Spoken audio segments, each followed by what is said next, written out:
Alright, julle, so indien jy vir die eerste keer hier is, of 'n paar keer gemis het, ons is in 'n preekreeks getiteld Ongelooflik. En dit handel oor mense in die woord wat onmoontlike goed in die gesig gestaar het, en God doen iets, en hulle kyk terug op dit, en basies is hulle woorde unbelievable, wat God gedoen het. En miskien het jy so iets in jou lewe, wat soos onmoontlik lyk tans, en ons wil jou bemoedig deur die woord en sê, daar's 'n God wat bo jou onmoontlike is. En die vraag wat ons eintlik die laaste 3 weke antwoord is, hoe moet ek leef in die onmoontlike? Hoe moet ek leef in 'n wêreld wat bietjie lyk of dit in chaos gedompel is? As jy die nuus kyk oor wat in die Midde-Ooste aangaan, wat in die wêreld aangaan. Hoe moet ons in 'n lewe leef waar elke siekte nie genees word nie? Hoe moet ons in 'n lewe leef waar daar 'n legio van dinge na ons kinders se kant toe kom wat hulle wil verwoes? Soveel versoekings. Hoe moet ons leef in 'n lewe waar mense wat regtig op die Here vertrou vir iets nog steeds doodgaan? Wat moet ons doen terwyl ons in ballingskap is? Want as jy wedergebore is, al leef jy hier, is dit nie jou finale plek nie. Jy's 'n sojourner, you're in exile. Ons is op pad beloofde land toe. Maar die vraag is nou, hoe leef ek getrou in hierdie gemors, in hierdie wêreld waarin ons is, sonder om net deel te word van dit, sonder om net in te blend en niemand weet ek is 'n Christen nie. Hoe leef ek in dit? En dit is die storie van Daniël, wat in exile was en 'n buitengewone lewe geleef het, uitgestyg het deur mense, en ek kyk na dit en ek sê, Here, hoe het hy dit reg gekry, want ek het dit nodig. En so ons gaan uit Daniël 6 lees, jy kan jou Bybel daar oopmaak, Daniël 6, en die hoop is dat jy vandag met 2 dinge hier sal wegstap, waar sonder jy nie anders gaan leef nie. As jy nie hierdie 2 dinge in jou lewe het nie, guaranteed, jy gaan leef soos die res van die wêreld. En dis belangrik vir al ons kinders ook om te hoor, dat ons hulle as ouers toerus, hoe om anders te lewe, hoe om die groepsdruk te hanteer, hoe om dit wanneer ons uitgeskei word, omdat jy anders lewe, hoe om dit te hanteer. So Daniël 6, ek gaan vir jou net 'n bietjie konteks gee, ons gaan nie die hele hoofstuk lees nie, ons gaan baie van dit lees, maar vinnig, dat jy weet, die volk, die Juda se gedeelte is in ballingskap onder die Babiloniërs, en hierdie boek Daniël, word deur Daniël geskryf van hierdie plek van ballingskap. En die boek is in 2 dele gedeel. Eerste 6 hoofstukke gaan oor Daniël en sy 3 vriende, en hoe hulle unbelievable lewens geleef het, al is hulle in ballingskap. Die tweede deel van die boek, dis nou hoofstuk 7 tot aan die einde, is hierdie eindtyd visies. En die mense wat dit sou gelees het, sou hoop gekry het dat hierdie ballingskap gaan iewers ophou. Hierdie is nie ons einde nie. Hulle sou bemoedig geword het deur daai eindtyd visies. En so dis vinnig die boek van Daniël, as jy hom wil kyk, en 'n groot tema is die soewereinheid van God, wat praat van absoluut almagtig, en absoluut in beheer van alles. Hy gebruik alles. Dis die groot tema in die boek, veral in die eerste 6 hoofstukke. En die stuk waaruit ons gaan lees handel, soos ek sê, oor Daniël en die leeukuil. Wie het dit gehoor as kinders? Wie kinderkerk groot geword? Nee, okay, maar iewers het iemand dit in jou kop gedrul, en dit lyk soos dit hoort in 'n comic boek, wat is unbelievable, hierdie Avenger, en hoe dit gebeur, leeu se bekke. Kyk gou vir die persoon langs jou, en sê vir hom of haar, dit het regtig gebeur. Leeu's se bekke is regtig gesluit. Dis so vinnig, dat ons dink aan Daniël en die leeukuil as 'n kinderstorie.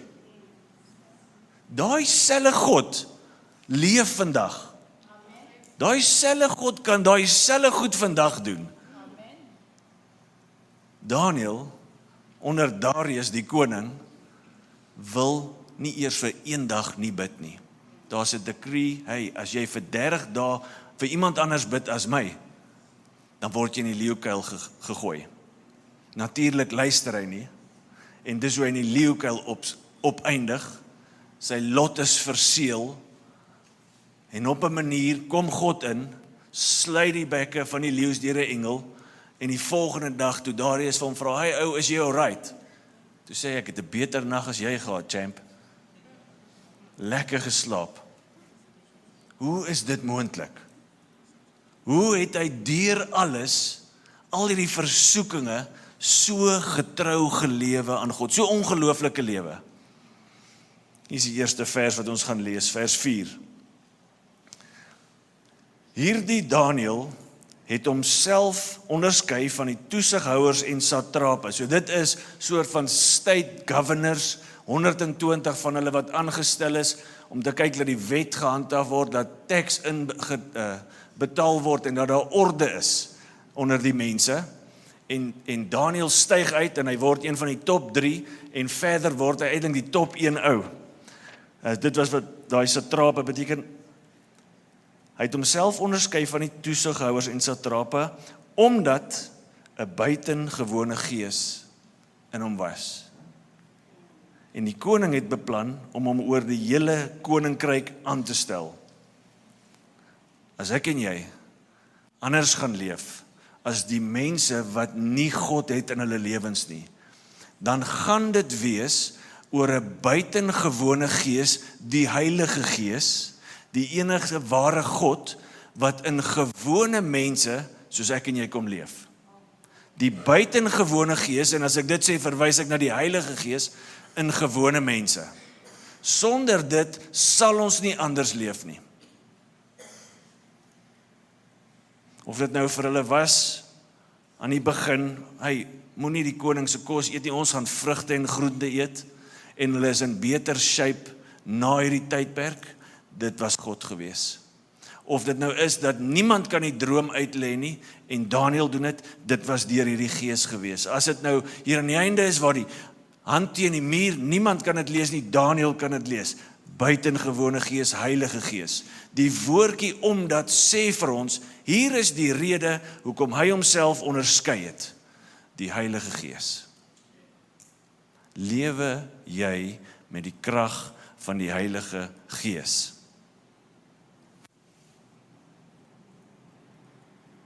In ons kultuur kan ons baie vinnig sê ja.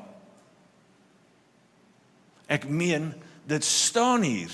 Dis hoekom ons bestaan. Christ-centered, spirit-empowered. Ons kan dit sê, maar die gevaar is dat dit daarbo staan, maar nie hier binne die waarheid is nie. Die gevaar is dat ons vir een of ander rede, miskien het jy 'n slegte belewenis gehad oor die krag van die Heilige Gees, miskien is dit net vir jou ongewoon, maar vir een of ander rede kyk ons na 'n skrif soos 1 Korintiërs 12, 13, 14, wat handel oor die gawes van die Gees, en ons sê, ek weet dit het nie gestop nie, maar man, ek gaan nie in dit stap nie. As dit kom by ongewone tale en klanke, dan skrik ek vir dit, want ek ken dit nie. Ek het nie groot geword in dit nie.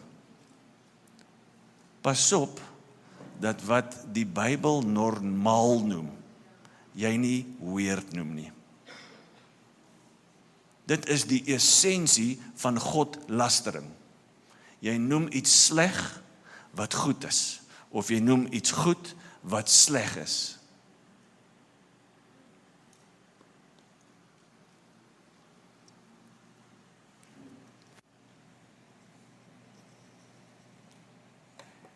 Ons sien in die Nuwe Testament ook hoe die Heilige Gees regtig 'n groot rol speel in die bemagtiging van gelowiges.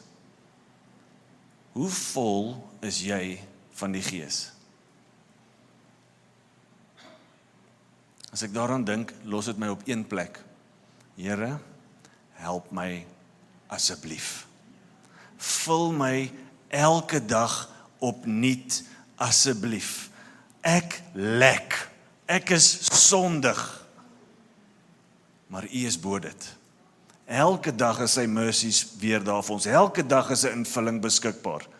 Wandel vol van die Gees, in pas van die Gees. Dis gewone mense soos ek en jy, vol van 'n buitengewone Gees, die Heilige Gees, wat geonderskei word in hierdie lewe, wat in vrug kan stap, wat in getrouheid kan stap. Dis al manier. So as gevolg van Daniël wat homself onderskei, is daar iets wat ook gebeur. Jaloesie staan in daai ander ouens op. Hulle kom dalk agter, hoorie, hierdie ou gaan die volgende reis kry. Hierdie ou gaan daai CEO spot kry. Ek gaan nooit in hierdie company van Koning Darius kan opgaan nie. Hy is actually besig, man, ek het my ceiling bereik met my paycheck, ek gaan nie verder nie. Wat ook al hulle rede was, die hoofrede dink ek is, hulle was nie kinders van God nie. Want hulle sê, sy God. As ons nie iets kry teen van die wet van sy God nie. Daar's dadelik 'n clash in die gees, omdat hierdie ou so amazing leef.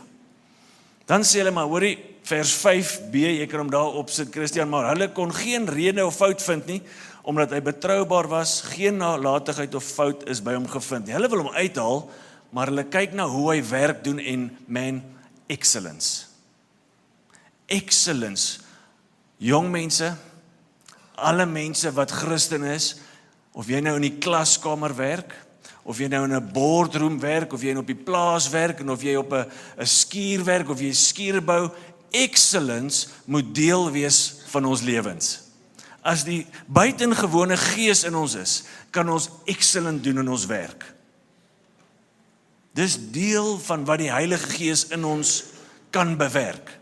Maar hulle sien, hulle gaan dit nie by Daniël regkry nie. He's excellent in his work.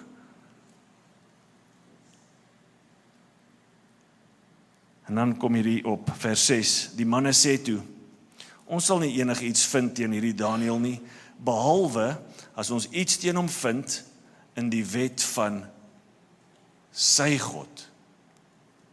Hulle het geweet, hierdie Daniël is iemand wat gewy leef aan God.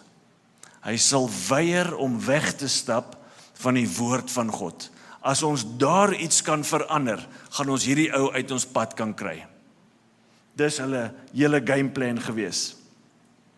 Dan kom hulle by Darius en hulle smeer hom goed heuning om die mond. Koning Darius, jy's amazing, we love you, leef vir altyd. Hey, kom ons maak 'n ding, kom ons maak 'n 30 dae deal, dat niemand mag bid vir 'n ander koning, 'n ander God, behalwe vir jou nie. En hy sê, ja, maar hier's hoe die ouens se woord is. Al die toesighouers van die koninkryke, die landvoogde, die satrape, die raadsmanne en die streekgouverneurs het mekaar ooreengekom dat die koning 'n verordening moet uitvaardig om 'n verbod te bekragtig dat enige iemand wat vir 30 dae 'n bede rig tot enige god of mens, behalwe tot u, o koning, in die leeukuil gegooi word. Nommer 1, hulle jok. Ek dink nie Daniël het ingestem nie. Daar staan almal het saamgestem. Almal, dit was almal se plan. Nommer 1, hulle jok. Nommer 2, wat is die een ding, as ons vir Daniël gaan vang, wat is die een ding waar ons hom gaan vang? Wat is dit? Gebed. Dit in op sigself moet ons iets sê van die waarde en die krag van gebed. Die vyand weet, as ek hom kan wegvat van gebed, man, dan het ek hom. Ek wonder, hoekom dit juis gebed is, van al die elemente van Christendom wat hier aangeval word. Dalk kon Daniël gesê het, hey, maar ek kan nog die profete en Moses se boeke dan lees. Ek kan nog vas. Come on, dit is goed genoeg. Ek kan nog so oop bid en nie aangaan soos ek aangegaan. Ons is so vinnig om elemente van Christendom te vat en dit te verloon. Ons is so vinnig om gebed te verloon as dit goed gaan. Jy het al agterkom in jou lewe? Man, hier staan hy. Ons is so vinnig om vas te verloon. Want dit is nie so lekker nie. En breadchins is baie lekker. Met 'n koue ham en 'n tamatie en mosterd. Stop het, Jan. Vas. Ons is so vinnig om die gelowige doop weg te vat. Repent and be baptized. Nee, ek het repent. Ek is alright. Ons is so vinnig om wees gevul met die Heilige Gees en nie vol van drank nie. Ons is so vinnig om dit weg te skuif.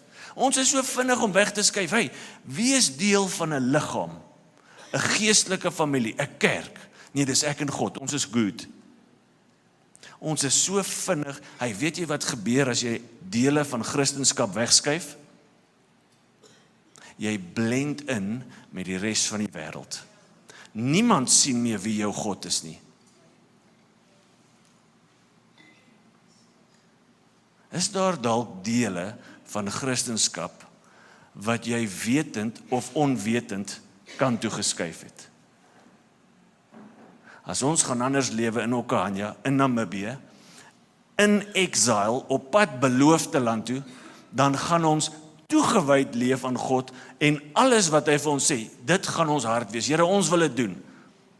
Alles wat hy vir jou sê, jong mense, alle mense, dis 'n goeie vader wat die beste vir sy kinders wil hê. As ons jong mense nie seks voor huwelik gaan hê nie, gaan hulle dit moet snap. Dis 'n goeie vader wat 'n geskenk vir jou het vir die huwelik. Hou dit. As ons manne nie vol drank en slegte praatjies gaan wees nie, dan gaan ons moet wees vol van die Gees, toegewyd, bidend voor God.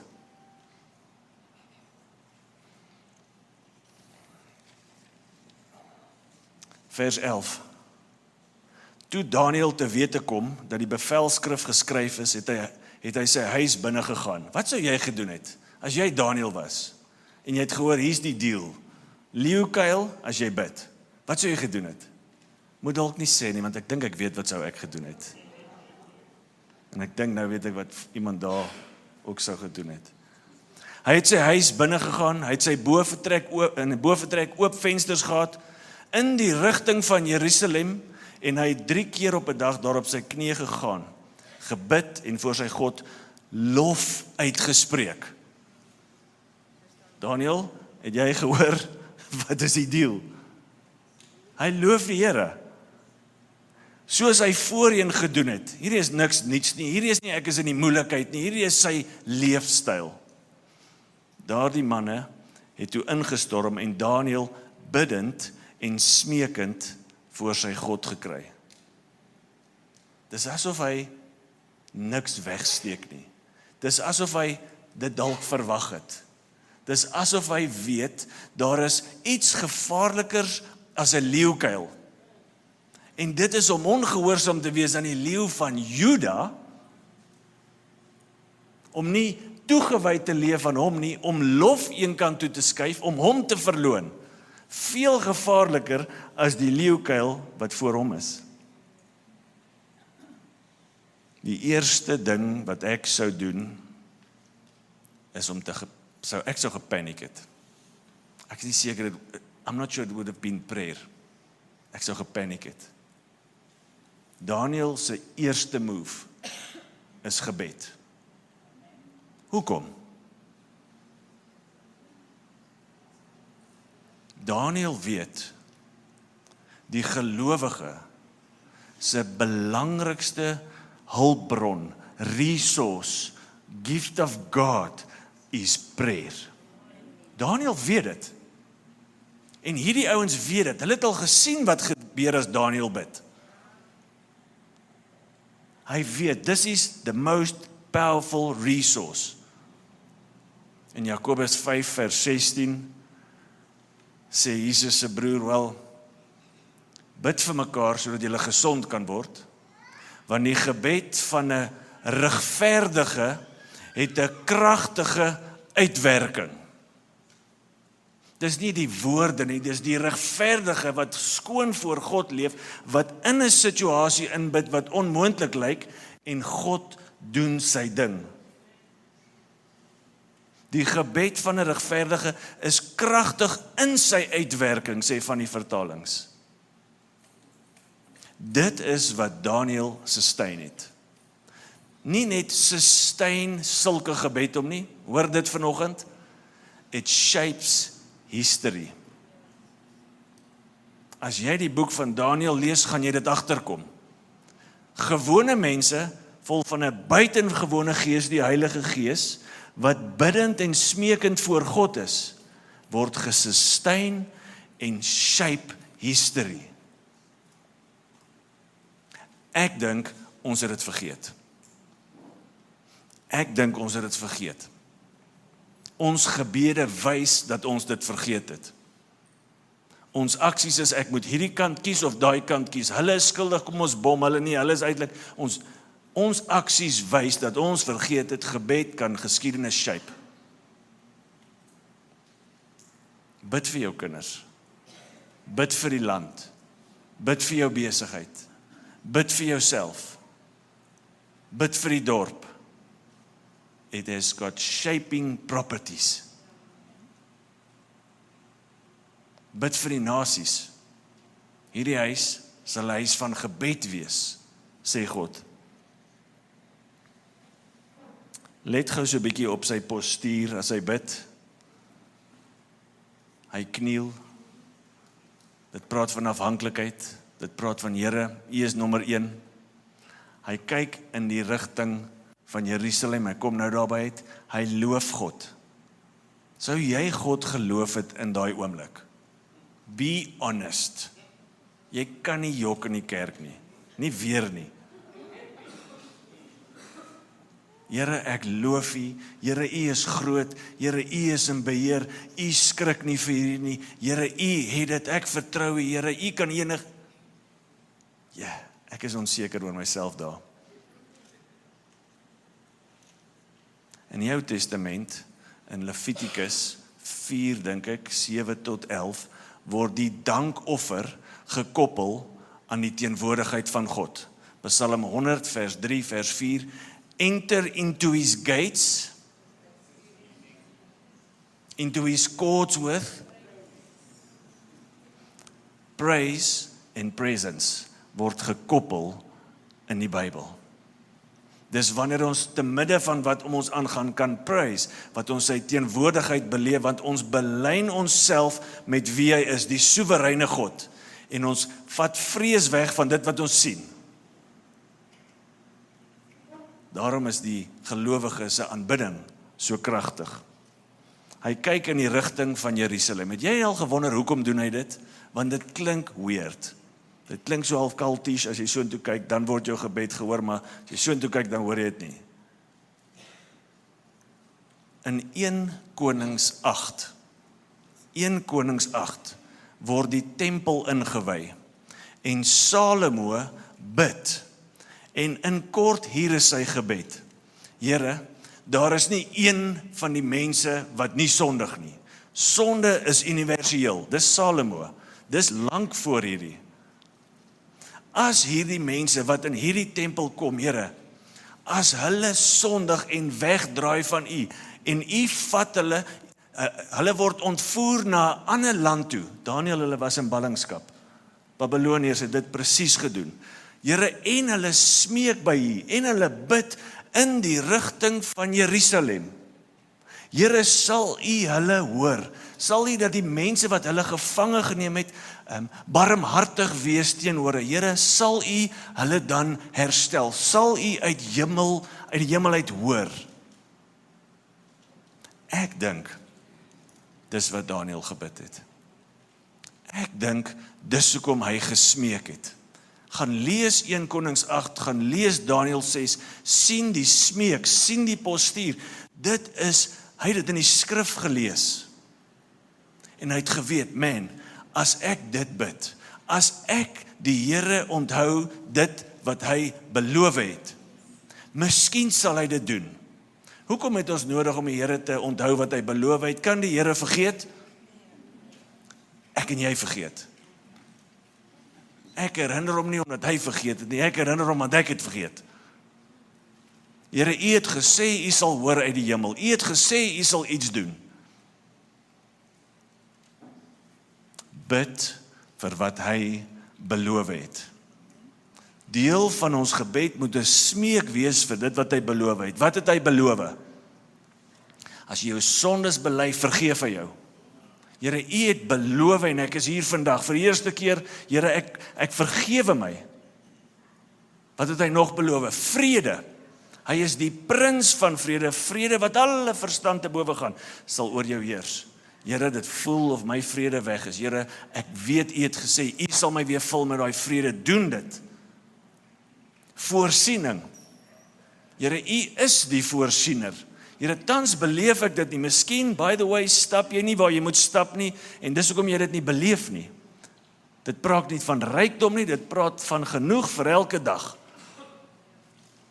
Here, voorsien in U wil. Here, U het gesê, wanneer ons vra, sal U ons vul met die Heilige Gees. Here, vul my weer met die Heilige Gees. Bid vir wat beloof is. Dis absoluut in lyn met sy wil.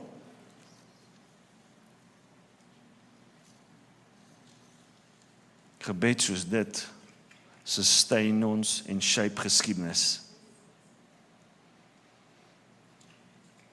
Ek wonder wat sal gebeur as ons as 'n mens weer so begin bid. As ons as Christene so begin bid. Vir nasies, vir mekaar. En ek dink ons sal vind dat die Here ons weer sustain. Dat die leeukuil oomblikke ons nie verwoes nie. Dat die onmoontlike net dalk na die ongelooflike kan verander word. Ek smag na 'n dieper gebedslewe. Smag saam met my. Hoop saam met my. Werk aan dit saam met my. Dit is ons kragtigste hulpbron. Lang storie kort, Daniël word gevang, in die leeukuil gegooi, bekke word toegesluit, Darius kom na hom toe. Hey ou, het die God wat jy voortdurend aanbid, was hy in staat om jou te red? Dis funny hoe die koning in die paleis vol angs was en Daniël in die leeukuil vol vrede was. In ballingskap, in leeukuil, kan ek en jy vrede hê. Rykdom, gemak gee ons nie daai vrede nie. Dis net te vind in Jesus. Die satrape en die koning het daai klip verseël. Dit beteken, niks kan aan Daniël se saak verander word nie. Het jy sulke goed in jou lewe? Waar mense dalk al vir jou gesê het, dit is hoe dit gaan wees. En kom saam ons op 'n Kids Victory training en jy hoor wat hoor kinders. You will amount to nothing. Jy is dom. Jy is lelik. Verseël. Daniël se storie lees ons dat God het die laaste woord oor dit. Maak nie saak wat vir jou gesê word nie. God het die finale woord, want hy is soewerein. Menslik kan niks gebeur nie, maar die onmoontlike is altyd moontlik met hom. Vers 20 en 21 staan daar in die oggend teen die eerste lig het die koning opgestaan en haastig na die leeukuil gegaan. Terwyl hy nader aan die kuil kom, het hy Daniël geroep met 'n angstige stem. Hy twyfel. Die koning het vir Daniël gesê, Daniël, diensknegt van die lewende God, was jou God wat jy voortdurend dien in staat om jou te red van die leeu's? Wat sou jy vir die koning gesê het? Hoe sou jou stemtoon gewees het? Hy help my gou hier op. Trek jy hom in. Dis goed wat ek aan dink. Maar Daniël praat toe met die koning. O koning, leef vir ewig. 'n vrede wat alle verstand te bowe gaan, 'n vergifnis wat nie verdien word nie, smake van Jesus een.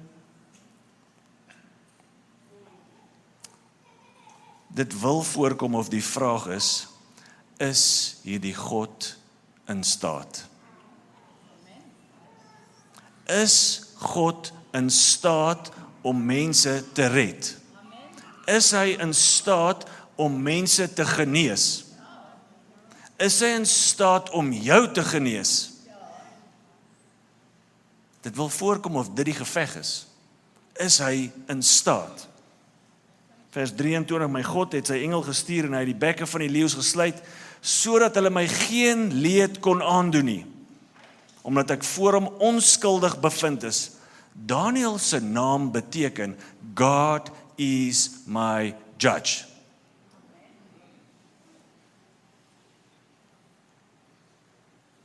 Ook u, o koning, het ek geen leed gedoen nie. Die koning was toe uitermate verheug oor hom. Dankie, dit is bietjie laat gewees, ek sou dit vroeër verkies het, maar ek is bly, jy is ook bly. En hy het mense opdrag gegee om Daniel uit die kuil op te trek. Daniel is uit die kuil opgetrek en picture this, geen letsel kon aan hom gekry word nie, omdat hy op sy God vertrou het. Ek sien dit, ek soos hy, lig net gou jou op. 1, 2, 3, 4, 5, 6, 7, 8, 9, 10. Ja, hy het nog 10 van daai, 10 van hierdie, check het gou of hy nie 'n stuk van die bout, geen letsel, geen leed. Wat as die leeu's vir Daniel opgevreet het? Wat as Daniel vol letsels en leed was? Wat as jy, terwyl jy in ballingskap leef hier, letsels kry deur leeu's in hierdie wêreld? Want ons lewe in 'n wêreld, en jy kan jou eie storie in hierdie insit, ons lewe in 'n wêreld waar mense bid soos Daniel bid. Maar steeds sterf van kanker. Absolute vertroue, tot aan die einde. God kan, hy's in staat. En Sondag is my tannie begrawe. Saterdag, gister. Het jy so 'n storie? Vandag wil ek jou sê,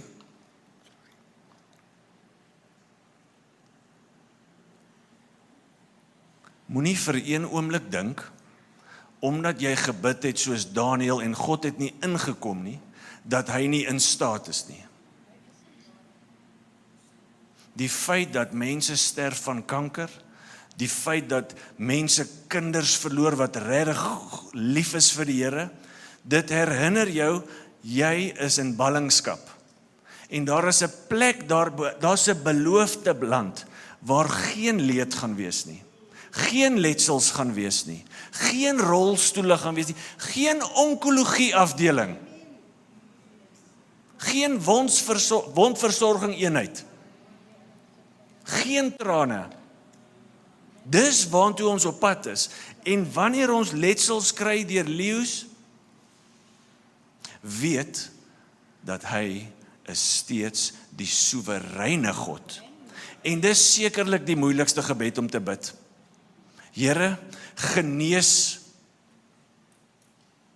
maar laat u wil geskied. Dis sekerlik die moeilikste gebed om te bid, wanneer jou vrou kanker het, wanneer jou kind besig is om te sterf. Here, doen iets. Ek weet u is in staat. Here, laat u wil geskied. Dis die moeilikste.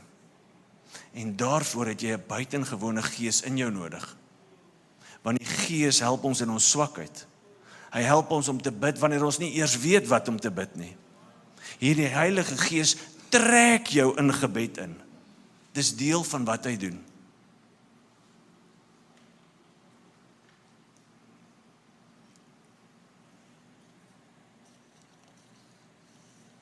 Ek dink as ons letsels kry, wil ek jou met een vers los, Romeine 10 vers 11. Niemand wat in hom glo, sal teleurgesteld word nie.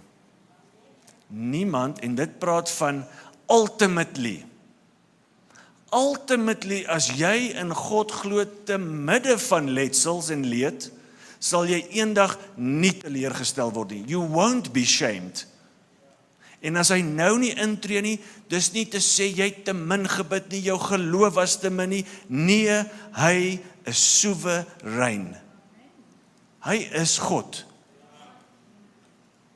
Man, dis soms moeilik om te verstaan.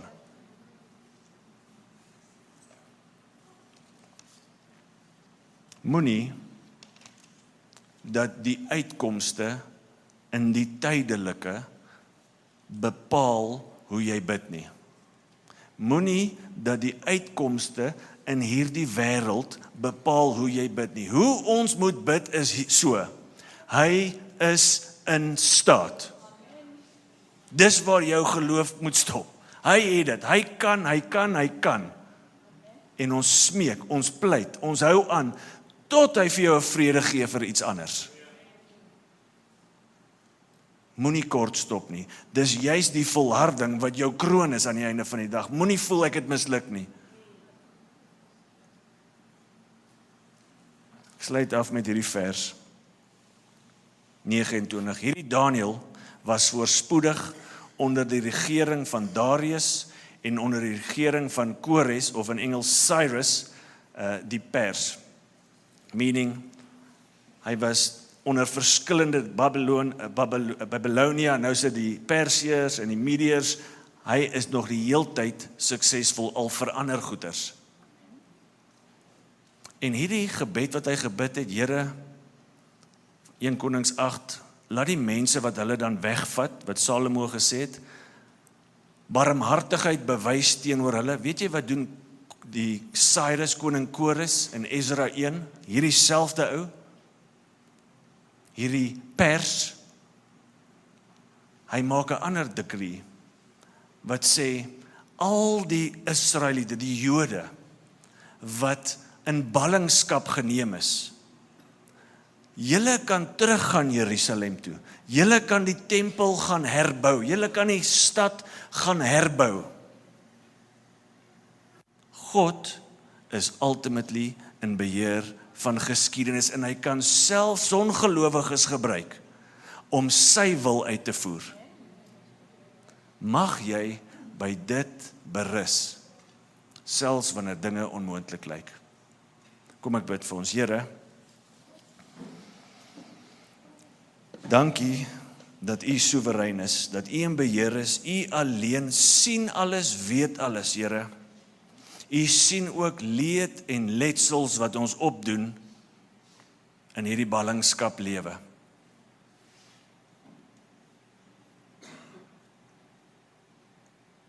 En van ons sit hier met leed en letsels. As jy langer as 'n paar jaar lewe in hierdie lewe, kry jy leed en letsels. Die Here wil vanoggend dit aanraak. Die eerste manier is, hy sien dit. Jy dog, dis toe onder 'n klip in 'n leeukuil waar niemand dit sien nie, hy sien dit. En hy het medelee met dit. He has compassion on that. Dis nie vir hom 'n foreign concept om te ly en seer te kry nie. Dink aan Jesus. He can relate with that. En dis kan jy met hom relate. Nommer 2, wil ek jou vra, as jy daai leed in jou kop het, daai ding, wil jy gou vir die Heilige Gees vra, wat sê U oor dit?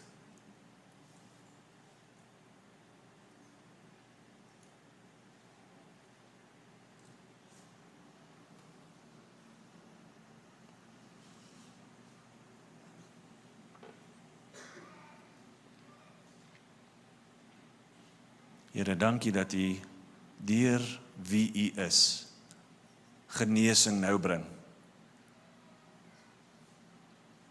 vergifnis bring, herstel bring, vrede bring, vergifnis bring. Here, U is die een wat ultimately ons heel maak. Dankie dat U soewereine hand elkeen van ons hierheen gestuur het vandag en elkeen van ons hier geraak het met U liefde. Ons eer U dat U sal inleen in ons lewens, dat U sal omgee, dat U 'n saak met ons het. Here, dit gaan ons verstand te bowe. Maar Here, ons eer U dat U dit gedoen het. Dat U wonde genees, nuwe hoop gee.